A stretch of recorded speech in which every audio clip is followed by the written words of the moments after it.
Rahmah menghela napas panjang ketika bus antar kota itu akhirnya berhenti di sebuah persimpangan jalan kecil. Dari luar jendela, yang ia lihat hanya hamparan sawah, rumpun bambu, dan jalan tanah yang membentang jauh ke dalam. Supir menunjuk ke arah jalan itu sambil berkata singkat, "Ke dalam situ, Bu. Itu jalan ke Sungai Aur. Tinggal ikut terus aja. Nanti ada ojek yang lewat." Bidan muda itu mengangguk pelan, menarik koper hitamnya yang sudah berdebu, lalu turun. Udara sore terasa lembab, bau tanah basah bercampur dengan aroma jerami sisa panen. Ia melirik jam di pergelangan tangannya, hampir pukul 5 sore. Langit Sumatera Selatan mulai merona jingga, dan Rahmah tahu, sebentar lagi gelap akan turun cepat. Rahmah baru sebulan lalu resmi dilantik menjadi bidan PTT, pegawai tidak tetap, dan ditugaskan ke Kabupaten Ogan Ilir. Penempatan ini bukan pilihannya, tapi ia sudah menyiapkan hati. Baginya, mengabdi di pelosok adalah bagian dari janji ketika ia menekuni profesi ini.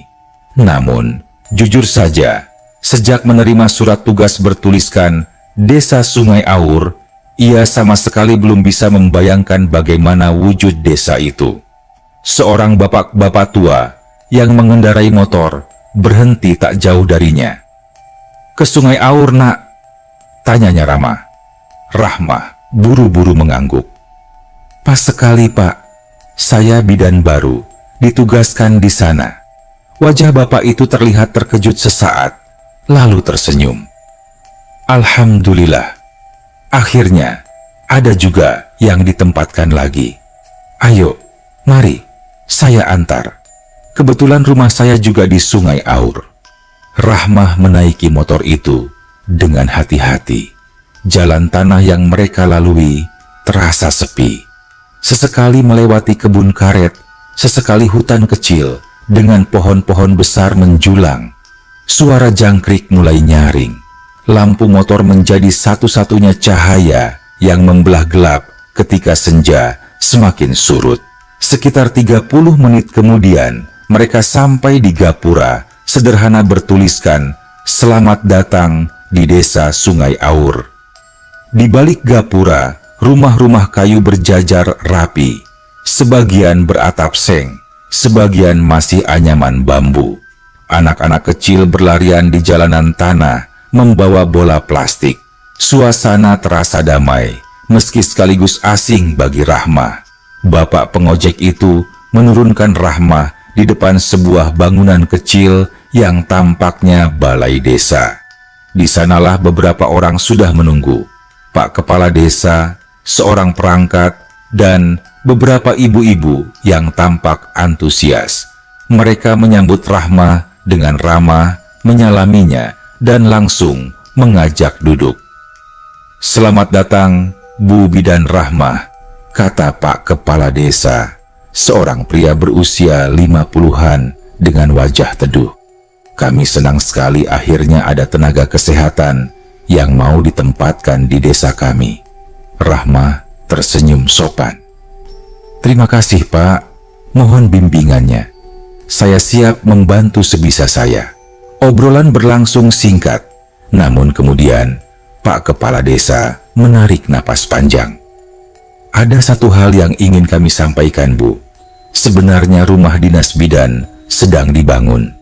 Tapi untuk sementara ini, kami hanya bisa menempatkan Ibu di rumah kosong di pinggir desa." Rahmah mengangguk tenang. "Tidak apa-apa, Pak. Selama masih layak ditempati." Namun, saat ia berkata demikian, ia menangkap tatapan saling berpandangan di antara warga. Seolah ada sesuatu yang mereka ingin katakan, tapi enggan mengucapkan. Sampai akhirnya seorang ibu paruhbaya memberanikan diri. "Rumah itu sudah lama tidak ditinggali, Bu. Beberapa orang bilang, suka ada gangguan." "Gangguan?" Rahmah mengernyit. "Rumahnya angker," sela ibu lain dengan suara pelan. Ruangan hening sejenak. Pak Kepala Desa berdeham, mencoba menetralkan suasana. "Ah, itu hanya cerita orang-orang, Bu. Tapi memang sejak pemiliknya meninggal bertahun-tahun lalu, rumah itu kosong. Kalau Ibu merasa kurang nyaman, sementara boleh tinggal di rumah saya." Rahmah tersenyum, berusaha tenang. Dalam hatinya, ia berpikir, ini pasti hanya sugesti. Orang desa kadang suka menyimpan cerita mistis. Ia tidak ingin langsung menunjukkan rasa takut, karena ia sadar kehadirannya di sini akan dinilai oleh warga. Malam itu juga, Rahmah diantar oleh beberapa warga ke rumah yang dimaksud. Letaknya agak di pinggir desa, dekat sebuah pohon nangka besar dan bersebelahan dengan lahan kosong yang dipenuhi semak. Rumah kayu panggung itu tampak tua, namun masih cukup kokoh. Cat birunya sudah pudar, jendela-jendelanya tertutup rapat, dan di teras terlihat kursi panjang berdebu. "Ini rumahnya, Bu," kata seorang pemuda yang membawa lampu petromak. "Kalau ada apa-apa, rumah saya tak jauh di belakang sana. Panggil saja." Rahmah mengangguk, lalu melangkah masuk. Aroma lembab langsung menyeruak begitu pintu dibuka. Lantai kayu berderit pelan saat ia injak. Di dalam ada ruang tamu dengan kursi rotan tua, kamar tidur sederhana, dan dapur yang sudah berlumut di beberapa bagian. Namun setidaknya, rumah itu masih bisa ditempati. Warga membantu membersihkan seadanya, lalu pamit satu persatu. Tinggallah Rahmah seorang diri di rumah itu dengan koper dan tas ransel sebagai teman. Malam pertama di Sungai Aur terasa panjang.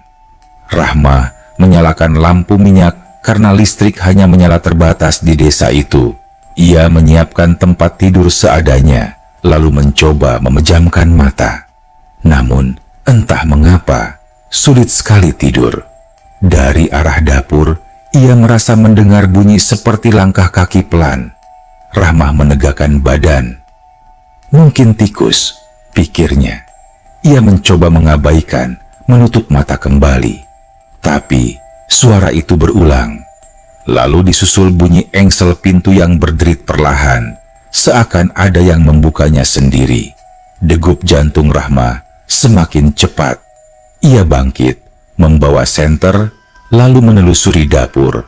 Saat sampai, pintu belakang ternyata benar-benar terbuka, bergoyang pelan tertiup angin malam. Mungkin tadi lupa dikunci, gumamnya, berusaha rasional. Ia menutup dan mengaitkan pintu dengan kayu pengganjal. Namun, ketika hendak kembali ke kamar, hidungnya mencium aroma aneh. Bau jamu rebusan, tajam, seperti campuran kunyit dan jahe, begitu pekat memenuhi udara. Padahal ia sama sekali tidak memasak apa-apa. Rahmah terdiam, bulu kuduknya meremang. Ia memandang sekeliling, tapi tidak ada siapa-siapa. Dapur itu tetap kosong, hanya diterangi lampu minyak yang redup. Dengan cepat ia kembali ke kamar, mengunci pintu, dan menarik selimut meski udara gerah. Matanya terpejam rapat, mencoba menenangkan diri. Dalam hati ia berkata, besok pagi saja, mungkin ini hanya perasaan. Namun, jauh di sudut rumah, suara langkah itu terdengar lagi. Lebih pelan, lebih teratur. Seakan seseorang sedang berjalan mengitari rumah, menunggu sesuatu. Pagi pertama di Sungai Aur, Rahmah terbangun dengan kepala berat. Tidurnya tidak nyenyak karena suara-suara aneh semalam. Ia mencoba menghibur diri dengan berpikir mungkin hanya adaptasi di tempat baru. Dengan cepat ia merapikan diri, lalu berjalan ke balai desa untuk memulai tugasnya. Di balai desa yang juga berfungsi sementara sebagai pos pelayanan kesehatan, beberapa ibu sudah menunggu. Ada yang membawa balita untuk imunisasi, ada pula yang sekadar memeriksakan tekanan darah. Senyum Rahmah tulus saat melayani mereka satu persatu. Dalam hati ia merasa lega. Setidaknya siang hari terasa normal, manusiawi, jauh dari ketegangan malam tadi. Selesai pelayanan, Rahma diajak makan siang di rumah Bu Halimah, seorang ibu separuh baya yang tinggal tidak jauh dari rumah kosong yang ia tempati. Bu Halimah tampak keibuan, ramah, dan senang sekali mengobrol. "Bu Bidan hebat juga ya, berani tinggal di rumah itu sendirian," kata Bu Halimah sambil menaruh sepiring sayur keladi di meja. Rahmah tersenyum kecil. "Memang kenapa, Bu? Semalam saya agak terasa aneh. Ada suara-suara." Bu Halimah menatapnya lama, lalu menunduk. "Orang-orang sudah sering cerita, Bu. Katanya rumah itu ada penghuninya, bukan orang, tapi peninggalan dari almarhumah pemilik dulu." Rahmah berhenti mengunyah. "Maksud Ibu apa?" "Dulu rumah itu dihuni seorang tabib kampung. Namanya Bu Rumi. Orangnya baik, suka menolong, sering meramu obat-obatan dari daun-daunan. Banyak yang sembuh karena beliau." Tapi Bu Halimah berhenti, matanya menerawang. "Ada juga yang iri, ada yang menuduhnya dukun. Katanya beliau meninggal mendadak. Sejak itu rumahnya kosong. Orang bilang arwahnya masih suka terlihat." Rahmah diam, antara percaya dan tidak. Baginya itu bisa jadi sekadar mitos desa. Namun bau jamu rebusan semalam membuatnya kembali merinding. Malam kedua, Rahmah mencoba menyiapkan diri lebih baik. Ia memastikan semua pintu terkunci rapat, lampu minyak dinyalakan di beberapa sudut rumah, dan ia membaca doa sebelum tidur. Tapi sekitar tengah malam, suara itu kembali. Awalnya hanya bunyi lantai kayu berderit pelan, lalu terdengar langkah kaki dari arah dapur. Rahmah membuka mata, menatap langit-langit kamar dengan napas tercekat. Kali ini bukan hanya suara langkah, terdengar pula bunyi seperti sesuatu yang sedang ditumbuk, teratur seperti alu menghantam lesung kayu. Bersamaan dengan itu, bau jamu rebusan kembali memenuhi ruangan. Rahmah memberanikan diri bangkit, menggenggam senter. Dengan langkah perlahan, ia menuju dapur. Namun saat cahaya senter menyorot, dapur itu tetap kosong. Hanya meja kayu tua, panci berdebu, dan rak bambu kosong. Tak ada siapapun. Namun Rahmah yakin bunyi itu nyata, bukan halusinasi. Ia kembali ke kamar dengan tubuh gemetar, memutuskan untuk menutup telinga dengan bantal agar bisa tidur. Keesokan harinya, Rahmah mulai bertugas memeriksa beberapa pasien yang datang dengan keluhan ringan. Tapi sore hari, seorang tetangga muda bernama Ningsih mampir ke rumahnya membawa sebakul pisang.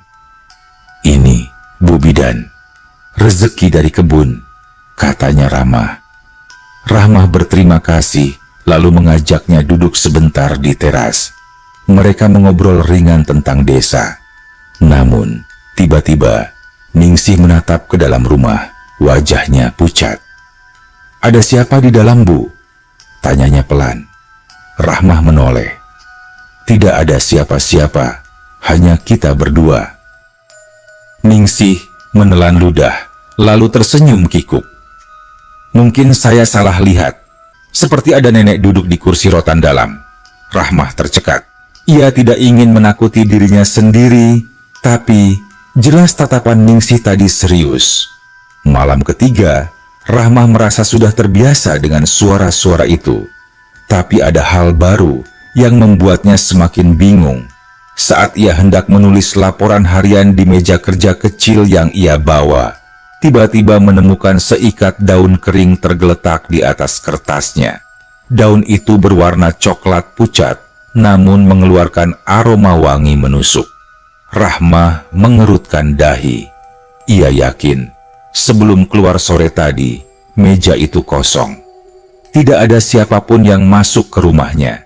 Ia beranikan diri mengambil daun itu, mencoba meneliti. Bentuknya mirip daun tapak liman, tapi ada sesuatu yang berbeda. Rahmah bukan orang asing dengan tanaman obat. Ia pernah belajar dasar-dasar herbal di kampus. Namun kali ini, ia merasa seperti diberi sesuatu. Malam itu, lagi-lagi, suara lesung terdengar samar. Kali ini lebih jelas, seolah berasal tepat dari belakang kamarnya. Rahmah hanya bisa terdiam di ranjang, memeluk bantal, menunggu sampai suara itu reda menjelang subuh. Hari-hari berikutnya, suasana semakin aneh. Beberapa pasien yang datang mengeluh penyakit kronis. Ada seorang bapak yang tubuhnya kurus kering, sudah berobat kemana-mana, tapi tak kunjung sembuh. Rahmah memberikan obat sesuai prosedur medis, tapi tidak ada perkembangan. Malamnya, seikat daun kering kembali muncul di meja. Kali ini berbeda jenisnya, beraroma lebih tajam. Rahmah mulai merasa semua ini bukan kebetulan. Ada sesuatu atau seseorang yang sedang membantunya. Tapi siapa dan apa maksudnya? Sampai suatu sore, Bu Halimah datang lagi, membawa lauk pauk. Ia duduk di teras sambil bercerita. Dulu, almarhumah Bu Rumi sering menumbuk ramuan di malam hari, Bu. Kadang baunya sampai ke rumah-rumah tetangga. Waktu beliau meninggal, banyak yang bilang masih sering terdengar suara alu di rumah itu. Mungkin ibu juga mendengarnya. Rahmah hanya terdiam. Dalam hatinya, ia mulai sadar apa yang dialaminya bukan sekadar sugesti. Rumah itu benar-benar masih berpenghuni. Dan seolah membenarkan firasat itu, malam keempat ia bermimpi. Dalam mimpi, ia melihat seorang perempuan tua duduk di dapur, menumbuk sesuatu dalam lesung besar. Wajahnya samar, tapi senyumnya tenang. Perempuan itu menoleh sekilas pada Rahmah, lalu berbisik lirih, "Jangan takut, aku hanya ingin menolong." Rahmah terbangun dengan napas terengah, peluh dingin membasahi tubuhnya. Untuk pertama kalinya, rasa takut bercampur dengan rasa penasaran yang begitu kuat. Hari itu, matahari bersinar terik. Udara di Sungai Aur terasa lengket, membuat Rahmah harus sering menyeka keringat dengan sapu tangan. Sejak pagi, beberapa warga sudah datang untuk periksa. Namun, ada satu pasien yang membuat Rahmah benar-benar bingung. Seorang ibu bernama Mina datang sambil menggandeng suaminya, Pak Sulaiman. Pria itu tampak begitu lemah, tubuhnya kurus kering seperti tinggal kulit dan tulang, langkahnya gemetar, matanya cekung, suaranya nyaris tak keluar. "Bu Bidan, tolonglah suami saya," kata Mina dengan mata berkaca-kaca. Sudah ke puskesmas, sudah ke rumah sakit kabupaten, tapi tidak sembuh-sembuh. Katanya cuma sakit lambung, tapi obat tak mempan. Rahmah memeriksa dengan teliti. Tekanan darah rendah, denyut nadi lemah, perut kembung, namun tidak jelas gejalanya. Ia memberikan resep sederhana untuk menguatkan badan dan vitamin, berharap ada perubahan. Namun sore itu, Minah kembali lagi. Suaminya tampak makin lemah, bahkan hampir tidak bisa duduk tegak. Rahmah mulai panik. Ini aneh. Secara medis, gejalanya tidak jelas. Apa mungkin ada infeksi kronis? Tapi kalau begitu, harusnya terlihat tanda lain, gumamnya. Saat ia duduk di meja kerja, mencari referensi di buku catatannya, tiba-tiba matanya tertumbuk pada sesuatu. Di atas meja, tergeletak seikat daun kering berwarna hijau kecoklatan, berbau harum menusuk hidung. Persis seperti kejadian malam-malam sebelumnya. Rahmah tertegun. Ini lagi. Ia menatap daun itu lama, Hatinya bimbang. Apa ini hanya kebetulan atau semacam petunjuk? Malam sebelumnya, ia bermimpi tentang nenek yang menumbuk ramuan sambil berbisik, "Aku hanya ingin menolong." Bayangan itu muncul kembali dalam kepalanya. Akhirnya, dengan gemetar, ia mengambil daun itu, mencucinya, lalu merebus dengan air hangat. Bau harum langsung memenuhi ruangan, membuat bulu kuduknya berdiri. Ia menuangkan rebusan itu ke dalam gelas, lalu memberikannya pada Pak Sulaiman. Awalnya Rahmah ragu, takut terjadi sesuatu. Tapi Minah menatap penuh harap, dan Pak Sulaiman, meski lemah, berusaha meneguk perlahan. Tak lama setelah diminum, wajah Pak Sulaiman terlihat agak segar. Nafasnya lebih teratur. Tubuhnya yang semula lunglai, kini bisa sedikit tegak. Minah terisak haru. Ya Allah, baru kali ini ada perubahan. Rahmah terdiam. Ia tidak percaya dengan matanya sendiri. Apa benar ramuan ini yang membuatnya lebih baik? Malam itu, Rahmah sulit tidur. Ia duduk lama di kursi rotan tua di ruang tamu, memandangi lesung kecil di pojok dapur yang entah sejak kapan ada di sana. Hatinya berkecamuk. Sebagai tenaga medis, ia dididik untuk percaya pada sains, tapi kenyataan di depan mata menunjukkan ada hal lain yang bekerja. Keesokan harinya, kabar tentang Pak Sulaiman yang mulai membaik menyebar cepat. Beberapa warga mulai berani datang ke rumah Rahmah, bukan hanya untuk berobat, tapi juga sekadar bertanya. Sore itu, seorang pemuda bernama Herman datang dengan keluhan pusing berkepanjangan. Ia sudah mencoba berbagai obat, namun tetap saja kambuh. Rahmah memeriksanya, lalu memberi obat standar. Namun begitu Herman pulang, Rahmah kembali menemukan sesuatu di meja. Sebatang akar kering yang berbau kuat. Ia tercekat. Ini lagi, selalu muncul kalau ada pasien sulit ditangani. Dengan rasa was-was, ia meracik akar itu, merebus, lalu memberikan pada Herman saat ia kembali malamnya. Hasilnya mengejutkan.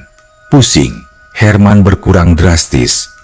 Ia bahkan bisa tersenyum dan bercanda saat pamit. Sejak itu, Rahmah mulai menyadari sebuah pola. Setiap kali ada pasien yang sulit ditangani, secara medis selalu ada tanda. Suara perempuan, berbisik samar, bunyi lesung, atau ramuan tiba-tiba muncul di meja. Pada suatu malam, Rahmah sengaja tidak tidur. Ia duduk di ruang tamu dengan lampu minyak menyala, menunggu. Benar saja, sekitar tengah malam terdengar suara dari dapur. Bau jamu rebusan menguar begitu kuat. Pelan-pelan Rahmah menoleh. Di sudut dapur, samar-samar terlihat sosok seorang perempuan tua duduk di bangku kecil. Tangannya cekatan, menumbuk sesuatu dalam lesung. Wajahnya tidak sepenuhnya jelas, namun rambutnya putih, kain kebayanya lusuh, dan ada senyum tipis di bibirnya. Rahmah tercekat, tubuhnya kaku. Namun anehnya, ia tidak merasa diteror. Justru ada rasa tenang, seolah sosok itu bukan ancaman. Perempuan itu berhenti menumbuk, lalu menoleh.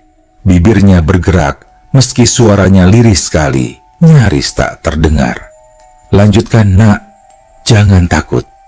Rahmah spontan memejamkan mata, menunduk, dan ketika ia buka kembali, sosok itu sudah menghilang. Hanya lesung kosong yang tersisa di pojok dapur. Sejak malam itu, ketakutan Rahmah mulai berubah. Ia tidak lagi merasa hanya dihantui, melainkan seolah diajak bekerja sama. Tetapi, tentu saja, ia tidak bisa menceritakan hal ini sembarangan. Bagaimana jika orang-orang menganggapnya bidan yang percaya tahayul? Bagaimana jika kabar ini sampai ke dinas kesehatan? Bisa-bisa ia dianggap tidak profesional. Namun, di sisi lain, bukti-bukti tidak bisa dibantah. Pasien-pasien yang sulit ditangani justru membaik setelah diberi ramuan misterius itu. Rahmah semakin bimbang antara rasionalitas medis yang ia junjung dan kenyataan gaib yang kini menuntunnya. Suatu sore, ketika Rahmah duduk di teras, Bu Halimah datang membawa kue cucur. Mereka mengobrol santai. Namun tiba-tiba Bu Halimah berkata pelan, "Kalau Bu Bidan kuat, jangan tinggalkan rumah itu. Saya rasa memang ada yang ingin membantu Ibu." Rahmah menoleh cepat. "Ibu tahu sesuatu?" Bu Halimah tersenyum samar. "Almarhumah Bu Rumi tidak pernah jahat. Orang-orang bilang beliau dukun, tapi sebenarnya beliau tabib. Ilmunya dari ramuan tradisional. Banyak yang tertolong. Saya rasa beliau masih ingin menolong lewat Ibu." Kata-kata itu membuat Rahmah terdiam lama. Hatinya bergetar, bulu kuduknya meremang. Untuk pertama kalinya, ia mulai menerima kemungkinan. Rumah ini bukan sekadar angker. Rumah ini menyimpan warisan pengobatan leluhur yang menunggu untuk dilanjutkan. Dan ia, tanpa pernah menduga, mungkin adalah orang yang dipilih untuk melanjutkannya. Sejak kejadian dengan Pak Sulaiman dan Herman, nama Rahmah semakin cepat tersebar di Sungai Aur. Warga mulai percaya bahwa bidan baru ini bukan hanya bisa memberi obat medis, tapi juga membawa sesuatu yang lebih. Awalnya, Rahmah mencoba mengendalikan situasi. Ia tetap memberikan resep obat sesuai standar, tetap memeriksa pasien dengan stetoskop dan tensimeter. Namun, setiap kali ia menghadapi kasus yang aneh atau sulit dijelaskan, tanda-tanda itu kembali muncul. Suara lesung ditumbuk di dapur, bau jamu rebusan menyengat, atau tiba-tiba ada ramuan tersaji begitu saja di meja kerjanya. Dan yang lebih mengejutkan, ramuan itu selalu tepat. Suatu sore, seorang remaja bernama Rina datang dengan wajah pucat. Ia mengeluh badannya panas, tapi tidak ada batuk, pilek, atau gejala lain. Rahmah memberikan obat penurun panas, tapi suhu tubuh Rina tetap tinggi. Saat Rahmah duduk termenung, tiba-tiba terdengar bisikan lirih di dekat telinganya. Suara perempuan tua, lembut namun jelas. "Ambil daun sambiloto, campur dengan kunyit, rebus lalu beri minum." Rahmah tersentak, menoleh ke kiri dan kanan, tapi tidak ada siapa-siapa. Ia menutup wajah dengan kedua tangan, berusaha menenangkan diri. Ini nyata atau hanya halusinasi? Batinnya. Namun, ketika ia menoleh ke meja, selembar kertas kecil tergeletak di atas buku catatan. Di atasnya ada 2 helai daun sambiloto segar, berwarna hijau pekat, masih basah, seperti baru dipetik. Rahmah menelan ludah, hatinya berdebar. Ia meracik ramuan itu sesuai bisikan, memberikannya kepada Rina. Ajaibnya, hanya beberapa jam kemudian, suhu tubuh Rina mulai turun. Esoknya, remaja itu sudah cukup sehat untuk kembali ke sekolah. Kabar itu membuat warga semakin yakin rumah Rahmah bukan rumah biasa.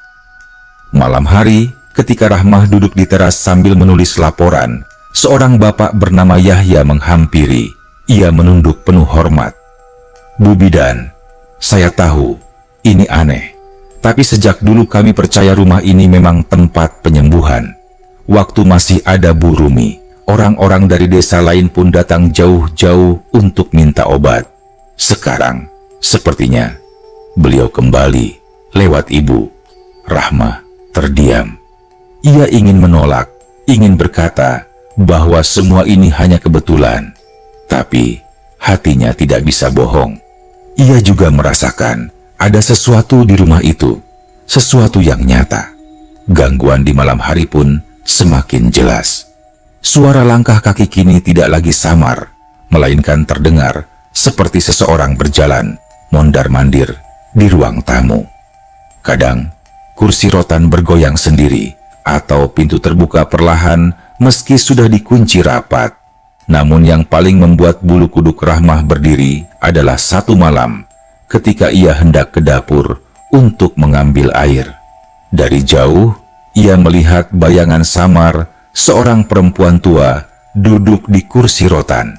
Bayangan itu tidak bergerak, hanya menatap lurus ke arah pintu kamar Rahmah. Rahmah tertegun, tubuhnya kaku. Tapi anehnya, bukannya ingin lari, ia justru merasa tenang. Bayangan itu tidak memberi kesan mengancam, melainkan seolah sedang menjaga. Apakah ini Bu Rumi? Batinnya bergetar. Keesokan harinya, Bu Halimah datang lagi. Ia membawa nasi uduk dan sambil tersenyum berkata, "Sejak ibu menempati rumah ini, banyak orang yang berani datang lagi. Dulu, rumah ini ditakuti. Sekarang malah jadi tempat harapan. Orang-orang menyebutnya rumah penyembuhan." Rahmah merasa dadanya sesak. Ia tidak pernah berniat jadi tabib atau dukun. Ia hanya ingin menjadi bidan yang menjalankan tugas. Tapi, keadaan seolah memaksanya berada di jalur ini. Malam berikutnya, Rahmah mengalami kejadian paling mengejutkan. Ia tertidur di kursi tamu, lelah setelah seharian menerima pasien. Dalam tidurnya, ia bermimpi kembali berada di dapur.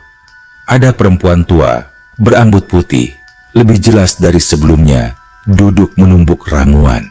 Perempuan itu menoleh, menatapnya lembut. "Aku Rumi," katanya dengan suara parau tapi penuh ketenangan. "Dulu aku menolong orang dengan ramuan, tapi ada yang iri, menuduhku sesat. Aku meninggal tiba-tiba, dan rumah ini kosong. Sekarang, engkau yang datang. Lanjutkan, nak. Jangan tinggalkan ramuan leluhur, obatmu, ilmu barumu, padu dengan ilmu lamaku." Rahmah terbangun dengan dada bergetar hebat. Mimpi itu terasa begitu nyata, seperti percakapan langsung. Sejak hari itu, Rahmah berhenti melawan. Ia menerima kehadiran Bu Rumi sebagai partner yang tak terlihat. Ia tetap berpegang pada ilmu medis, tapi jika ada tanda, ia belajar mendengar, belajar mengikuti.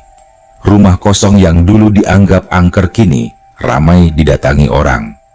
Bukan dengan rasa takut, melainkan dengan harapan. Ada yang datang mencari obat, ada yang sekadar ingin berkonsultasi. Tetangga-tetangga pun mulai ikut terlibat. Ningsih sering membantu mencatat pasien. Herman kadang menjemput orang yang terlalu lemah untuk berjalan. Dan Bu Halimah sesekali memasakkan makanan agar Rahmah tidak kelelahan. Namun di balik semua itu, Rahmah tahu ada konsekuensi. Setiap kali ia menerima bantuan dari dunia lain, tubuhnya terasa lelah berlipat ganda. Kadang ia terbangun di tengah malam dengan keringat dingin, kadang merasa ada sosok yang duduk di ujung ranjangnya. Meski demikian, ia tidak berhenti. Hatinya tahu apa yang ia lakukan benar-benar menolong orang. Dan entah bagaimana, ia merasa Bu Rumi selalu ada di sisinya. Sampai pada suatu malam, saat hujan deras mengguyur Sungai Aur, Rahmah mendengar suara ketukan di pintu depan. Ia membuka perlahan dan menemukan seorang ibu muda basah kuyup memeluk anak kecil yang tubuhnya menggigil hebat. "Bu Bidan, tolong, anak saya tidak sadar sejak sore." Rahmah menatap anak itu. Bibirnya biru, kulitnya pucat, nafasnya terengah. Dalam hati, ia panik. Ini bisa gawat, bisa berujung fatal. Ia buru-buru menyiapkan alat medis seadanya, mencoba memberikan pertolongan. Namun, kondisi anak itu tetap kritis. Rahmah merasa buntu. Hujan deras mengguyur sungai Aur malam itu, disertai angin kencang yang membuat dedaunan pisang di belakang rumah Rahma berkibasan keras. Suara gemuruh petir sesekali menyambar, menerangi sebentar ruang tamu kayu yang hanya diterangi lampu minyak redup. Di hadapannya, seorang ibu muda menangis terisak, memeluk anak lelakinya yang masih kecil. Tubuh anak itu lemas, wajahnya pucat, bibir membiru, dan nafasnya tersengal. Rahma berusaha tetap tenang, meski jantungnya berdegup kencang. "Bu, tolong, jangan biarkan anak saya mati." Suara ibu itu pecah oleh tangis. Rahma memeriksa dengan sigap. Denyut nadi anak itu sangat lemah. Tubuhnya panas tinggi, namun dingin di ujung-ujung tangan. Ia mencoba memberi kompres, memberi oksigen, seadanya dengan alat darurat yang ia bawa dari pos kesehatan. Tapi kondisinya tak kunjung stabil. Kalau di rumah sakit, anak ini harus segera dapat cairan infus, harus dapat obat khusus.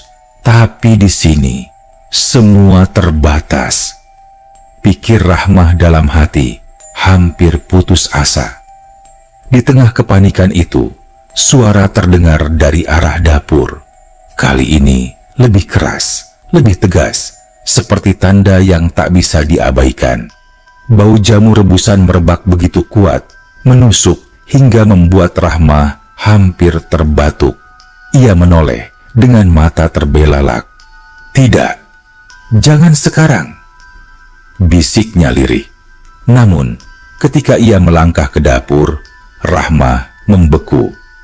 Di sudut dapur, di bawah cahaya lampu minyak, terlihat jelas sosok perempuan tua dengan kebaya lusuh, rambut putih terurai, sedang menumbuk ramuan di lesung. Kali ini wajahnya tampak jelas, keriput dalam, mata teduh, senyum samar yang menenangkan. Rahmah terpaku. Ia ingin berteriak, tapi suaranya tercekat. Sosok itu menoleh, lalu berbisik dengan suara parau, namun penuh ketegasan. "Ambil daun ini, nak. Rebus bersama kunyit dan sedikit garam. Cepat." Waktu anak itu tidak banyak. Di depan Rahmah, tiba-tiba ada seikat daun segar di meja dapur, seolah baru dipetik. Tangannya gemetar saat mengambilnya. "Ini gila. Ini bukan ilmu medis.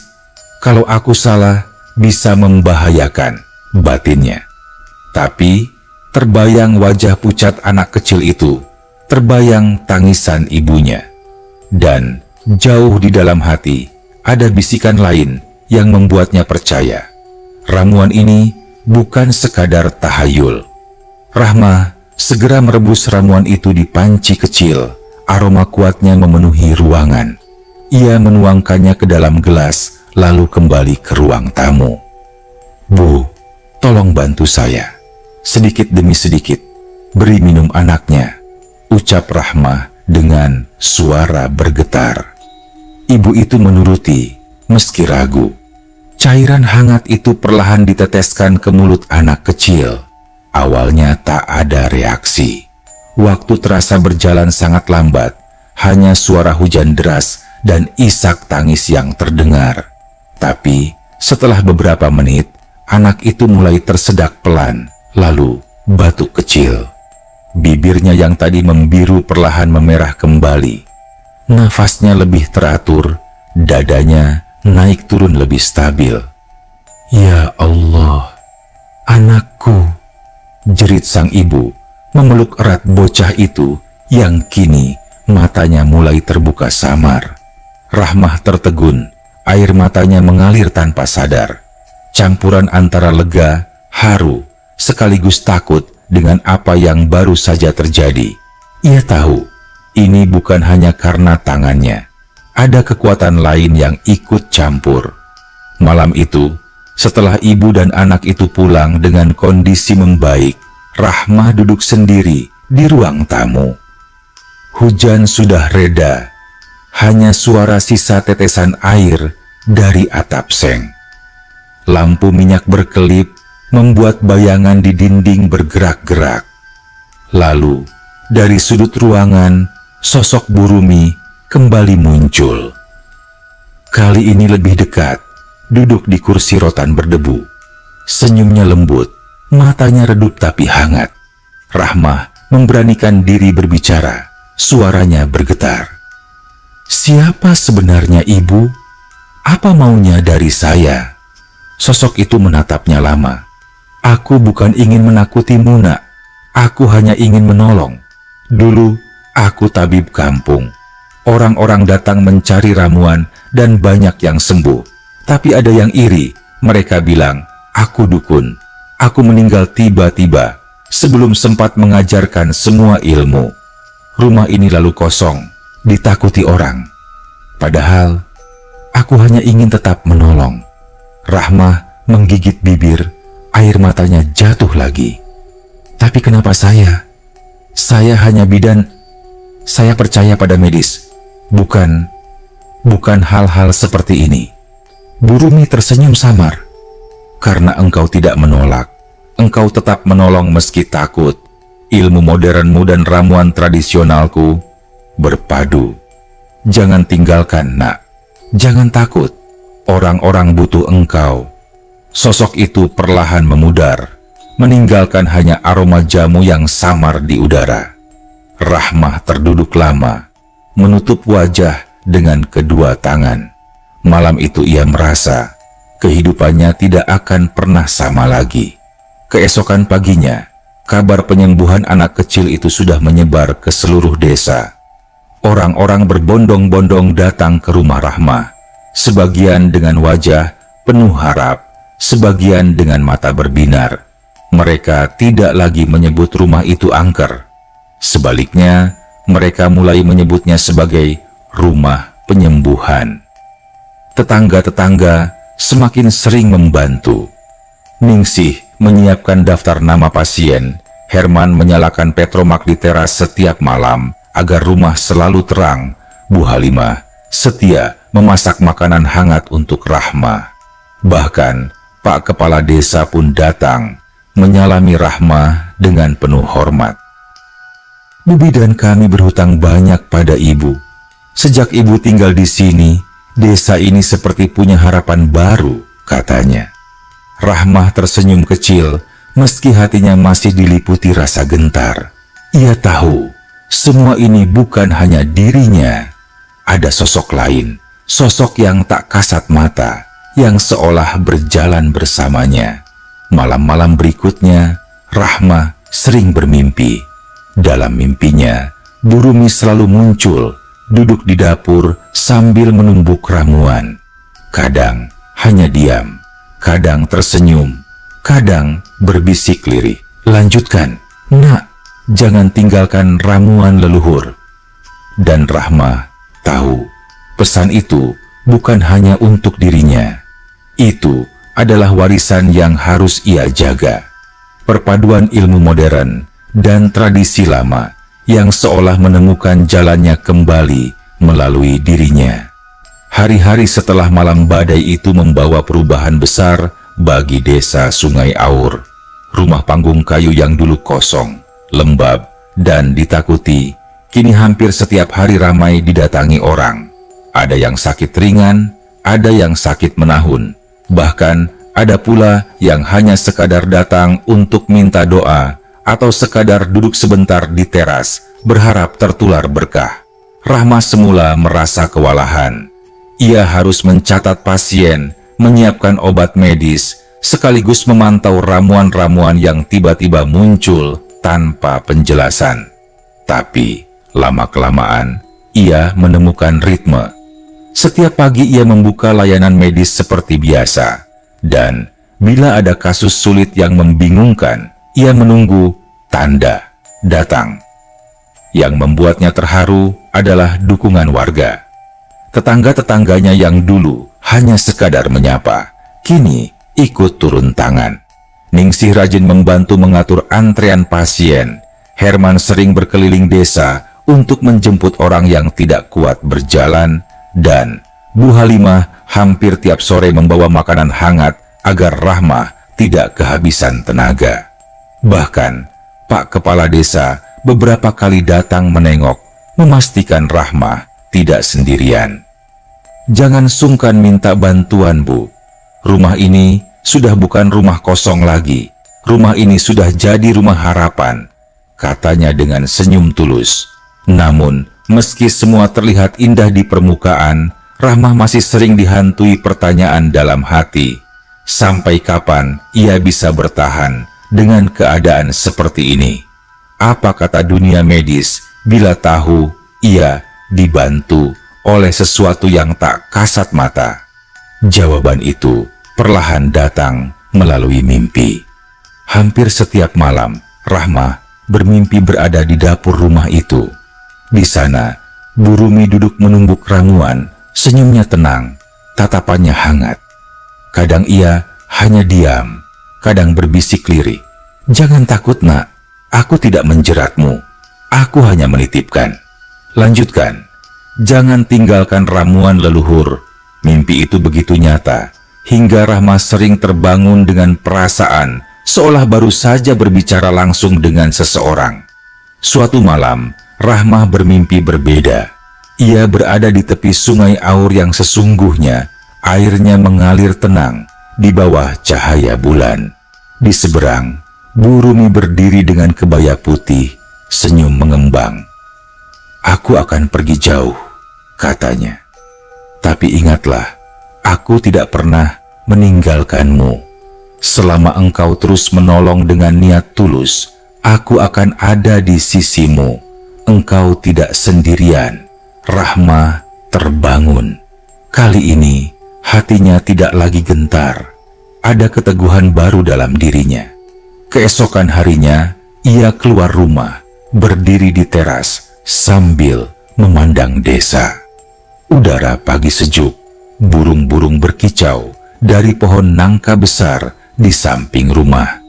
Beberapa ibu melintas sambil tersenyum. Anak-anak kecil berlarian di jalan tanah, dan dari kejauhan terlihat sawah berkilau diterpa cahaya matahari. Rahmah menghela napas panjang. "Baiklah," bisiknya pelan. "Kalau ini memang takdirku, aku akan menjalaninya." Sejak hari itu, ia tidak lagi merasa sendirian. Ia menjalankan tugas sebagai bidan dengan penuh tanggung jawab, memberi suntikan, imunisasi, atau obat sesuai prosedur medis. Tapi bila ada kasus yang sulit dipahami, ia membuka hati pada ramuan yang dititipkan. Tidak ada kontradiksi. Ilmu medis dan tradisi leluhur berpadu di tangannya, dan warga desa menerima hal itu dengan sepenuh hati. Mereka tidak lagi takut dengan cerita rumah angker. Justru, mereka percaya bahwa rumah itu kini menjadi tempat penyembuhan, tempat harapan, tempat di mana dua dunia bertemu untuk satu tujuan, menolong sesama. Suatu sore, Rahmah duduk bersama Bu Halimah di teras sambil menikmati teh panas. Angin sepoi-sepoi membawa aroma tanah basah dari kebun karet di belakang. "Bu Bidan," kata Bu Halimah, "saya sering mikir, mungkin memang tidak semua warisan leluhur itu harus ditinggalkan. Kadang, yang lama bisa berpadu dengan yang baru. Bu Rumi dulu tabib, ibu bidan. Sekarang, ilmunya menyatu." Rahmah tersenyum, menatap langit senja yang mulai memerah. "Ya Bu, saya juga merasa begitu. Mungkin inilah yang disebut takdir." Dan sejak saat itu, setiap kali ia mendengar suara lesung di dapur pada malam hari, ia tidak lagi menutup telinga dengan bantal. Ia hanya tersenyum kecil, lalu berbisik dalam hati, "Terima kasih, Bu Rumi. Saya tidak akan mengecewakanmu." Rumah kosong di pinggir desa Sungai Aur tidak pernah lagi disebut angker. Orang-orang menyebutnya dengan nama baru, Rumah Penyembuhan.